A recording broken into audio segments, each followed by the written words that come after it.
चलिए।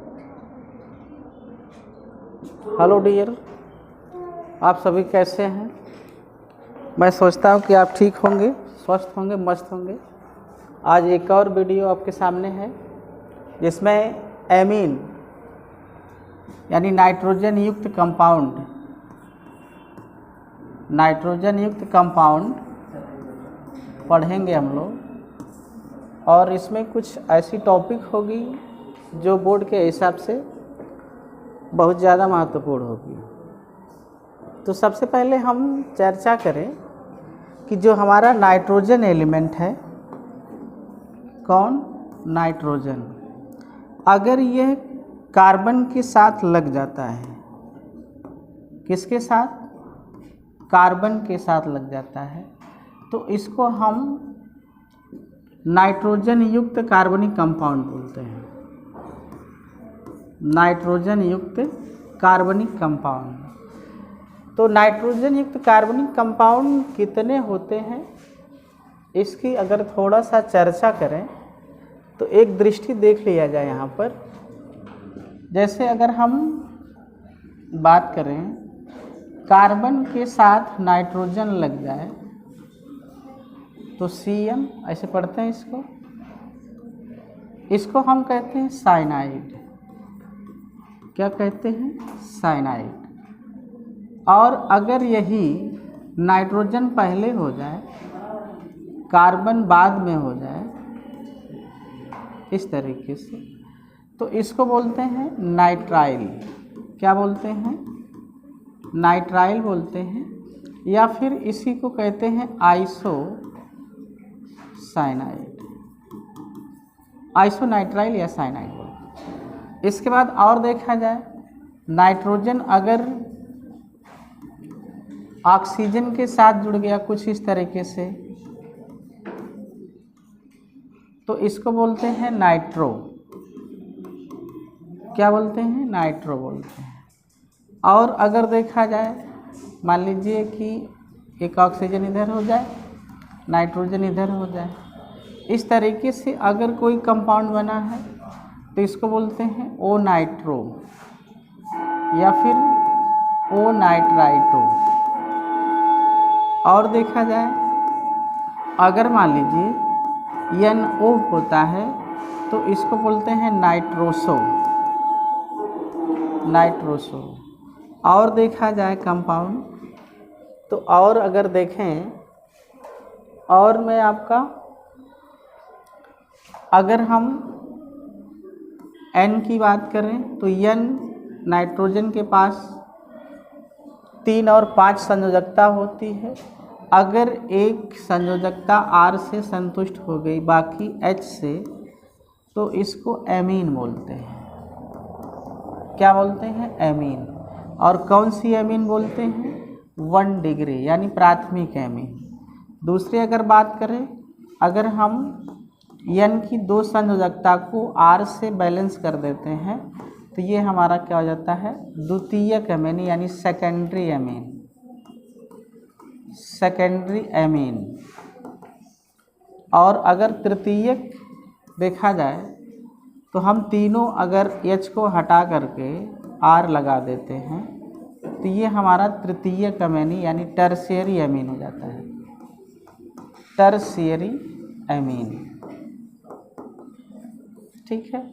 और भी इसके बाद भी देखा जाए तो नाइट्रोजन का अगला जो कंपाउंड हो जाता है, यानी नाइट्रोजन के पास अगर 4 एल्किल समूह लगा देते हैं कुछ इस तरीके से, यहाँ पॉजिटिव लगा दिए, तो इसको हम टेट्राएमीन बोलते हैं। क्या बोलते हैं? टेट्राएमीन, ठीक है।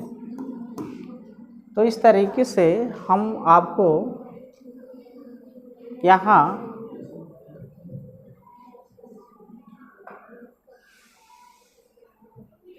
इसको क्या होता है,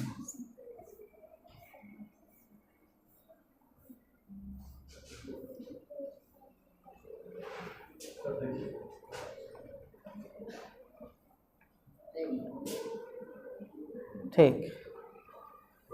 तो यहाँ पर सही है, ये इतने कंपाउंड थे जो नाइट्रोजन किसके साथ? नाइट्रोजन कार्बन के साथ जुड़ करके इतने प्रकार का कंपाउंड बनाता है। अब अगर हम यहाँ देखें तो कि हमारे कोर्स में एमीन है, तो जब हमारे कोर्स में एमीन है तो खाली हम एमीन की ही चर्चा करेंगे। किसकी? एमीन। एमीन किसे कहते हैं? एमीन किसे कहते हैं? अगर हम इसकी बात करें तो एमीन देखा जाए, जो अमोनिया है, अमोनिया का फार्मूला क्या होता है? NH3। अगर इस NH3 को हम किसके साथ? R के साथ, R मतलब एल्किल, और दूसरा AR के साथ अब क्रिया कराएं तो यहाँ पर अगर R हाइड्रोजन को विस्थापित किया तो हमारा क्या प्राप्त होगा? RNH2 प्राप्त होगा। अगर AR विस्थापित किया तो हमारा क्या होगा? ArNH2। तो इसको हम एलिफैटिक एमीन बोलते हैं। कौन सा? एलिफैटिक। और इसको क्या बोलते हैं? Aromatic amine. ठीक है भाई। अब अगर हम जितने हाइड्रोजन अमोनिया में हैं उन सभी को हटाएं तो यहाँ पर हमारी 3 प्रकार की एमीन प्राप्त होती है। एक हमारा पहला R। ठीक है, तो हमने यहाँ पर एमीन की 2 कैटेगरी बताई आपको, एक एलिफैटिक एमीन और दूसरा एरोमेटिक एमीन। तो अगर हम एलिफैटिक एमीन की अगर बात करें तो एलिफैटिक एमीन में जब आप अमोनिया में से एक हाइड्रोजन को निकाल करके R जोड़ देते हैं तो आपको प्राप्त होता है RNH2। 2 हाइड्रोजन हटा करके 2 R जोड़ते हैं तो आपको प्राप्त होता है R2NH, और तीनों हाइड्रोजन हटा देते हैं और केवल N बचता है तो इसको R3N बोलते हैं। ये आपका प्राथमिक एमीन, जिसको आपने कहा है कौन सा? प्राइमरी एमीन, सेकेंडरी एमीन और टर्शियरी एमीन। ठीक है, तो इसी प्रकार हमारा ये एरोमेटिक जो होता है, जिसको हम AR लिख रहे हैं, इसके साथ जब जोड़ेंगे तो इसकी भी हमारी 3 कैटेगरी निकल के आती है। प्राइमरी यानी AR, इसको ऐसे समझिए, जब बेंजीन के साथ NH2 जोड़ देते हैं तो ये आपका एनिलीन के नाम से जाना जाता है, या फिर इसी को 1 डिग्री एमीन भी बोलते हैं। 1 डिग्री एमीन। इसके बाद जब 2 N, एक नाइट्रोजन से 2 फेनिल समूह जोड़ देते हैं, ये ठीक है, इस तरीके से, तो इसको हम बोलते हैं डाईफेनिल एमीन। क्या बोलते हैं? Diphenyl amine. ये हमारा 2nd डिग्री होता है। ठीक है, ये आपका 1 डिग्री एमीन हो गया, ये 2nd डिग्री।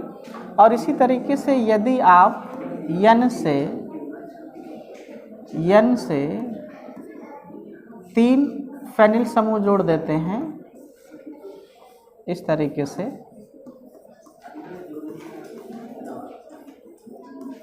तो ये ट्राईफेनिल एमीन होता है, जिसको हम क्या बोलते हैं? 3rd डिग्री बोलते हैं। तो मेरे ख्याल से आपको ये बातें क्लियर हो गई होगी कि एमीन, जो एमीन है, इस एमीन को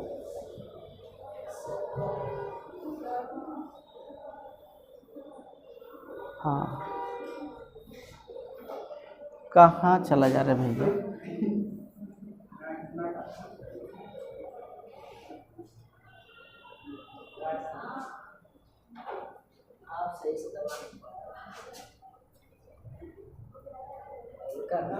ठीक, तो ये अच्छा, चलिए ठीक है, कोई बात नहीं।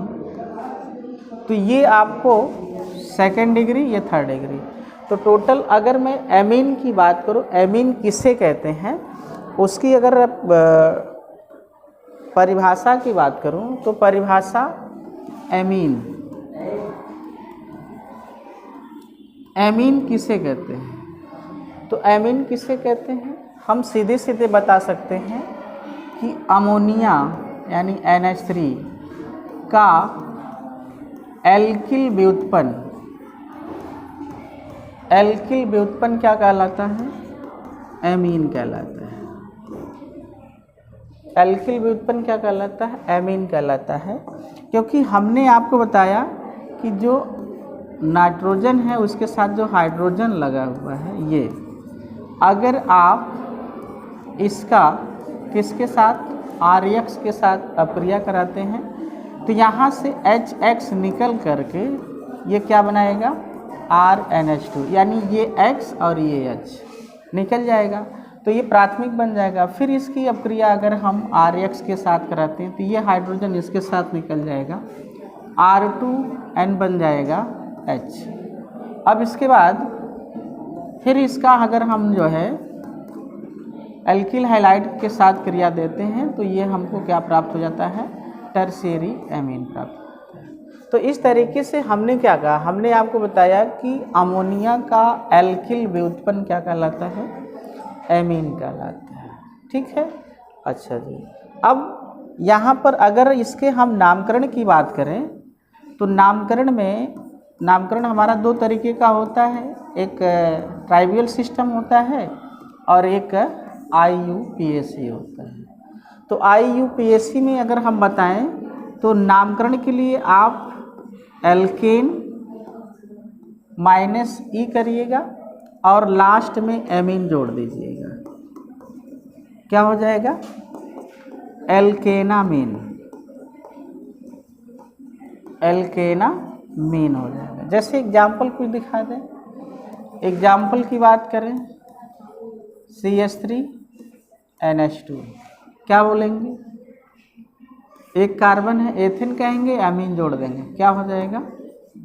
ये सॉरी, एक कार्बन को मेथेन कहते हैं, तो मेथेन में आप एमीन जोड़ेंगे, क्या हो जाएगा? मेथेनामीन। फिर कार्बन की संख्या बढ़ा देते हैं, CH2NH2, तो क्या बोलेंगे? दो कार्बन है, एथेन कहेंगे, अमीन जोड़ देंगे, क्या हो जाएगा? एथेनामीन। हाँ, एक चीज़ आपको मैं बता दूँ, यहाँ जो एमीन होता है उसका फार्मूला ये है CnH2n+1NH2। इस पर आप रख करके बड़ी सी बड़ी संख्या में एल्कीन बना सकते हैं और एमीन बना सकते हैं। ठीक है। हाँ, बाकी जैसे आप ग्रुप जोड़ते हैं, ग्रुप का नामकरण करते हैं, वैसे आप इसमें भी कर सकते हैं। जैसे हमने लिखा CH3 CH2 CH2, यहाँ ग्रुप लगा दिया और इधर क्या किया? NH2 लगा दिया। ठीक है, तो अब यहाँ से काउंटिंग होगी 1 2 3 4, पहले पर मैथिल लगा है तो क्या लिखेंगे? 1 मैथिल, और यहाँ से यहाँ तक कार्बन 4 ब्यूटेन, और लास्ट में अमीन जोड़ दीजिए, ब्यूटेन अमीन हो जाएगा। इस तरीके से हम आसानी से बना सकते हैं। हाँ, एक चीज़ और ध्यान दीजिए, अगर N मान लीजिए है, ये N है और इससे इधर समूह जुड़ा है और इधर जुड़ा है CH2 CH2 CH3, तो इसमें आपको एमीन तो लिखना होगा, बट एमीन लिखने के लिए आपको N यहाँ से चलना पड़ेगा। ये N है तो N लिख लिया, N से ये छोटी चेन ग्रुप मानेंगे, क्या हो जाएगा? N मैथिल हो जाएगा। ठीक है, इसके बाद ये कार्बन कितने हैं? 3, 3 को क्या कहते हैं? प्रोपेन, क्या कहते हैं? प्रोपेन, और एमीन जोड़ देंगे, क्या हो जाएगा? प्रोपेन एमीन हो जाएगा। ठीक है, इस तरीके से अगर बीच में नाइट्रोजन आता है तो N लिख करके छोटे वाले समूह को आप एल्किल मानेंगे और लंबी चेन को एल्केन मारेंगे, लास्ट में N जोड़ देंगे। ठीक है, चलिए अच्छा। इसी तरीके से आप एरोमेटिक का भी बना सकते हैं, इसी तरीके से एलिफैटिक का भी बना सकते हैं। तो हम यहाँ पर कुछ इम्पॉर्टेंट टॉपिक की बात कर रहे थे, जिसमें हम बात करेंगे निर्माण की। परीक्षा में चूँकि क्वेश्चन डायरेक्ट बना हुआ है, आप 2025 और 24 का पेपर उठा के देखें तो उसमें क्वेश्चन पूछा गया था गैब्रियल थैलेमाइड अपक्रिया, हाफमान ब्रोमाइड अपक्रिया। तो कुछ यहाँ पर निर्माण की महत्वपूर्ण रिएक्शन है, उसी को पढ़ाएंगे। और उसमें आपको पहला हम बता रहे हैं कौन सा, हाफमान अपक्रिया। हाफमान अपक्रिया, तो हाफमान अपक्रिया को अमोनी अपघटन भी कहते हैं। क्या कहते हैं, अमोनी अपघटन भी कहते हैं। इसमें क्या होगा कि अगर हम एल्किल हैलाइड, ये क्या है, एल्किल हैलाइड, एल्किल हैलाइड की किसके साथ, NH3 के साथ, किसकी उपस्थिति में, उपस्थिति आपकी रहेगी लिथियम एल्युमिनियम हाइड्राइड, किसका, लिथियम एल्युमिनियम हाइड्राइड, या फिर इसके साथ अपक्रिया आप कराते हैं तो यहाँ से H निकल जाएगा, तो ये HX निकल जाएगा, बचेगा क्या, RNH2। फिर अपक्रिया आप कराएंगे एल्किल हैलाइड से, तो जब एल्किल हैलाइड से आप कराएंगे इसकी अपक्रिया RX, तो भी आपका क्या हो जाएगा, R2NH। फिर इसकी अपक्रिया कराएंगे, यहाँ HX निकलेगा, किसके साथ दे रहे हैं, RX के साथ, तो यहाँ फिर HX निकलेगा, क्या बन जाएगा, R3N। तो ये सिंपल मेथड थी।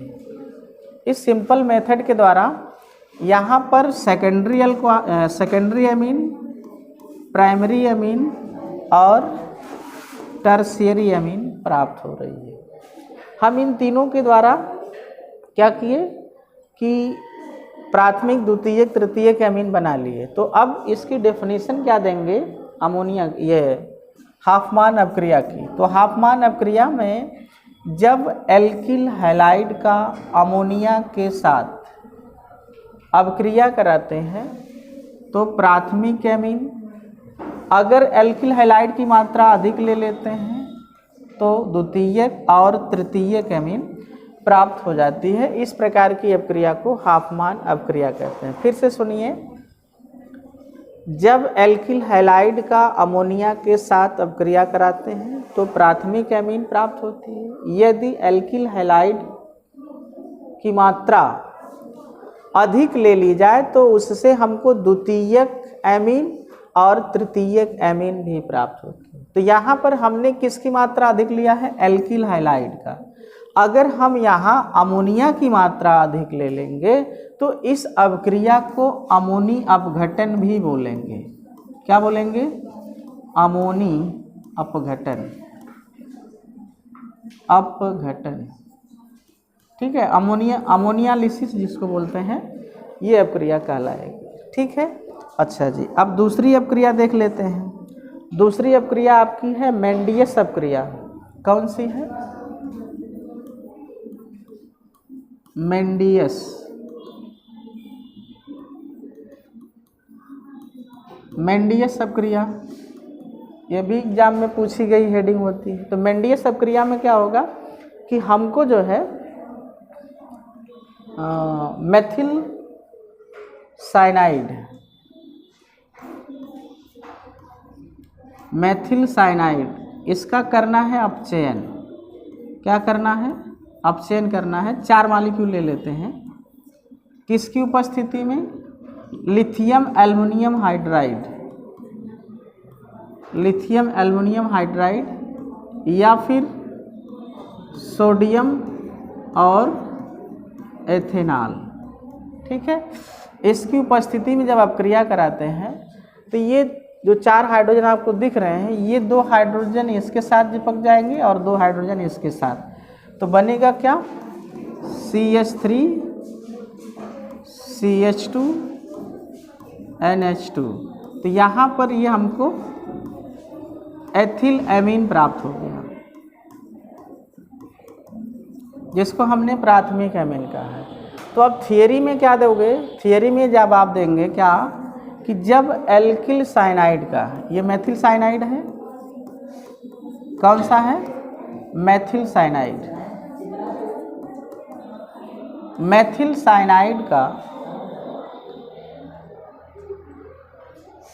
क्या बताया हमने कहा कि जब एल्किल साइनाइड का लिथियम एल्युमिनियम हाइड्राइड या फिर सोडियम प्लस एथेनॉल की उपस्थिति में आप चयन करेंगे तो क्या मिलते हैं, एथिल एमीन प्राप्त होते हैं। ठीक है, इस प्रकार की अपक्रिया को क्या बोलते हैं, मेंडियस अपक्रिया बोलते हैं। तो मेरे ख्याल से आपको समझ में आया होगा। अब इसके बाद अगला जो है हूबहू एग्जाम में जो पूछा गया क्वेश्चन है, कौन सा है, हाफमान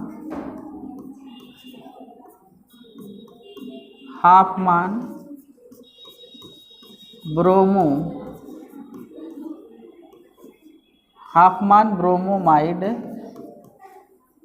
अपक्रिया। यह एक ऐसी मेथड है जो डायरेक्ट क्वेश्चन पूछी गई है एग्जाम में कि लिखा रहता है निम्नलिखित पर संक्षिप्त में टिप्पणी लिखिए।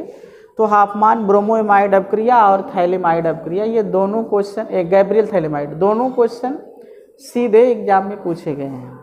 तो चूँकि ये जो अपक्रिया है ये प्रयोगशाला विधि में भी आती है, जो कई स्टेप में पूर्ण होती है। यहाँ पर हम आपको एक कई स्टेप में बताएंगे। उसमें है क्या कि जब एल्किल कार्बोक्सिलिक एमीन या फिर आप कह सकते हैं एमाइड, क्या बोल सकते हैं, एमाइड, RCOONH2, क्या बोलेंगे, एल्किल कार्बोक्सिलिक एमाइड। ठीक है, इसको हम एमाइड भी बोलते हैं। एमाइड की क्रिया किसके साथ, Br2 के साथ, किसके साथ, Br2 के साथ, और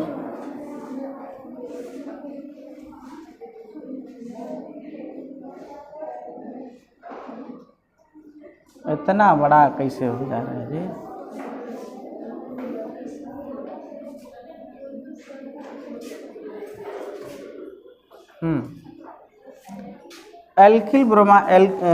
एल्किल कार्बोक्सिलिक एमाइड की अपक्रिया Br2 के साथ किसकी उपस्थिति में, पोटेशियम हाइड्रोक्साइड।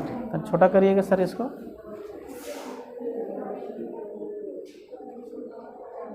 ठीक।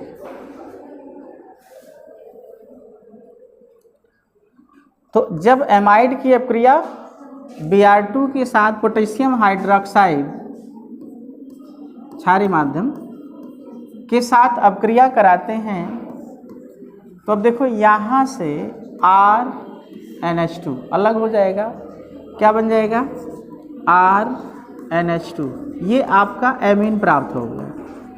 ठीक है, और क्या बना, उसके साथ साथ 2KBr, उसके साथ साथ पोटेशियम कार्बोनेट प्लस जल। ठीक है, तो ये अपक्रिया आपकी सीधे एग्जाम में पूछी गई थी। तो फिर से मैं आपको बता दूं, हाफमान ब्रोमाइड अपक्रिया किसे कहेंगे कि जब एल्किल या एरोमेटिक कार्बोक्सिलिक एमीन की अपक्रिया ब्रोमीन और पोटेशियम हाइड्रोक्साइड के साथ कराई जाती है तो प्राथमिक एमीन प्राप्त होती है। इस प्रकार की अपक्रिया को हम क्या कहेंगे, हाफमान ब्रोमोमाइड अपक्रिया कहेंगे। ठीक है, अच्छा जी। अब इसके बाद ये प्रयोगशाला विधि भी आती है, इसका प्रयोग हम प्रयोगशाला विधि में भी करते हैं। अगला जो पॉइंट है वो भी परीक्षा की दृष्टि से इम्पॉर्टेंट है। कौन सी है अपक्रिया है, गैब्रियल थैलीमाइड।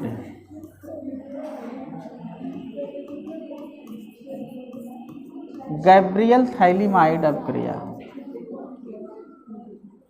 ये रिएक्शन देखा जाए तो 2025, 24 और 25 में डायरेक्ट क्वेश्चन बना हुआ है। डायरेक्ट क्वेश्चन ये बना हुआ है, तो परीक्षा की दृष्टि से भैया बहुत ज़्यादा इम्पोर्टेंट है, इसको आप तैयार कर लीजिएगा। क्या चीज़ है मैं आपको बता रहा हूँ। इसमें थाइलिक एनहाइड्राइड, किसका? थाइलिक एनहाइड्राइड की अपक्रिया करानी है। किसके साथ? ये हमारा थाइलिक एनहाइड्राइड है, ठीक है। इसकी क्रिया हमको करानी है किसके साथ? पोटेशियम हाइड्रोक्साइड के साथ। जब हम पोटेशियम हाइड्रोक्साइड के साथ थाइलिक अम्ल है, थाइलिक अम्ल, पोटेशियम हाइड्रोक्साइड की अपक्रिया हमको करानी है किसके साथ? ये थाइलिक अम्ल की अपक्रिया करानी है पोटेशियम हाइड्रोक्साइड के साथ। तो ये और ये यहाँ से निकल जाएगा किस रूप में?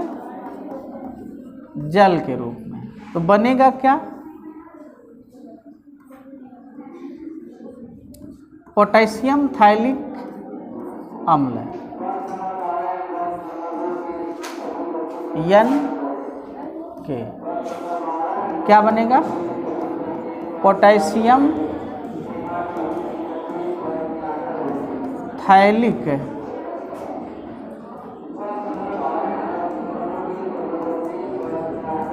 एसिड। अब इस पोटेशियम थाइलिक एसिड की अपक्रिया किसके साथ करानी है? एल्किल हैलाइड के साथ।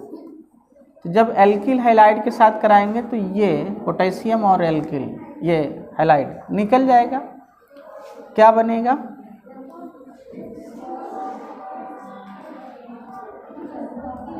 CONR,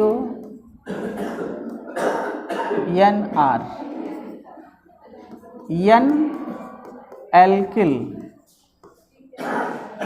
थाइलिक एसिड, ठीक है। फिर इस N एल्किल थाइलिक एसिड की क्रिया कराएंगे, किसके साथ कराएंगे? जल के साथ। किसके साथ?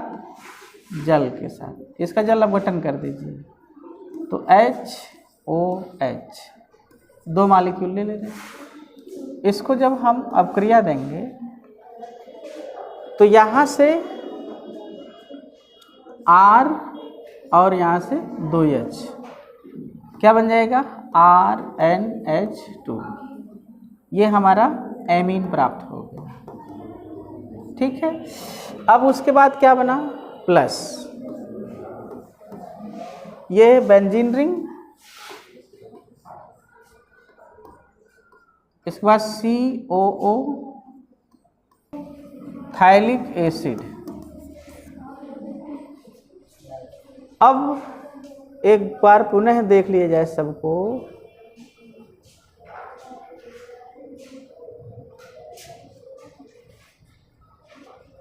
देखिए ये अपक्रिया है। हमने क्या बताया आपको? हमने कहा क्योंकि ये परीक्षा की दृष्टि से ज़्यादा इम्पोर्टेंट है भाई, बोर्ड एग्जाम में डायरेक्ट पूछा गया था क्वेश्चन। ये रिएक्शन क्या है मैं आपको बता दे रहा हूँ कि जब थाइलिक अम्ल की अपक्रिया, ये थाइलिक अम्ल हो गया, पोटेशियम हाइड्रोक्साइड के साथ कराते हैं तो जल का अणु निकल करके पोटेशियम थाइलिक एसिड बनाता है। उस थाइलिक एसिड का पुनः एल्किल हैलाइड के साथ क्रिया कराते हैं तो N एल्किल थाइलिक एसिड प्राप्त होता है, जिसका जल अपघटन करने पर प्राथमिक एमीन प्राप्त हो जाती है। तो इस तरीके से ये थाइलिक एन एसिड हो गई भाई, जिसकी अपक्रिया हमने आपको बता दिया। मेरे ख्याल से आपको समझ में आया होगा। आज के लिए बस इतना ही। धन्यवाद।